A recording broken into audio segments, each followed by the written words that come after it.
Su Radio centru. Klausyk, dar paskambino Milda. Milda, 5-metė tavo gerbėja, kuri, žinai, sako, nu dieve, nu nesakė dieve, aišku, bet Leo, man labai patinka Leo, iš tikrųjų labai vis aš gerbiu.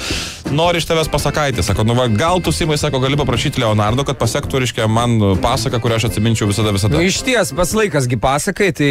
Jo, jau naktis praktiškai pusė, reiškia, 6, šiek tiek po. Gesimkim šviesas, viskas persirinkime, užsiklokėm ir dabar iš tikrųjų? Nu, plaštų kokį foną. O bus baisi pasakė, ne? Nežinau, kaip čia...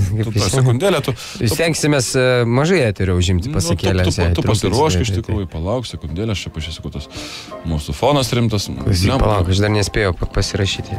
Va, aš turiu tokį. Va, tokį. Eik tu savo. Eik tu, Sigurdai, pavaryk. Geras. Sigurdai, tu gali gyvšti. Gyveno kartą du jauni karžygiai. Ir išplaukė jie du ieškoti šlovės ir turtų. Tąsyk prisiekė vienas kitam ištikimą draugystę ir garbingai laikėsi vienas kito, kad ar kaip toli jiedu nuplaukdavo.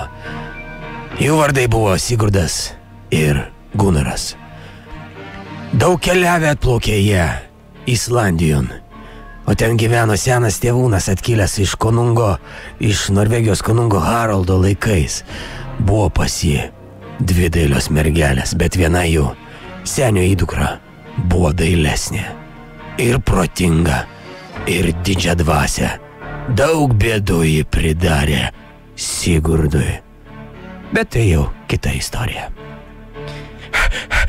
Nu, klausyk, Sigurdai, Leonardai, pabadinos savo ištraukė, čia pasakė. Aš manau, kad Milda, ne? Milda. Neužmigs. Su Radio centru.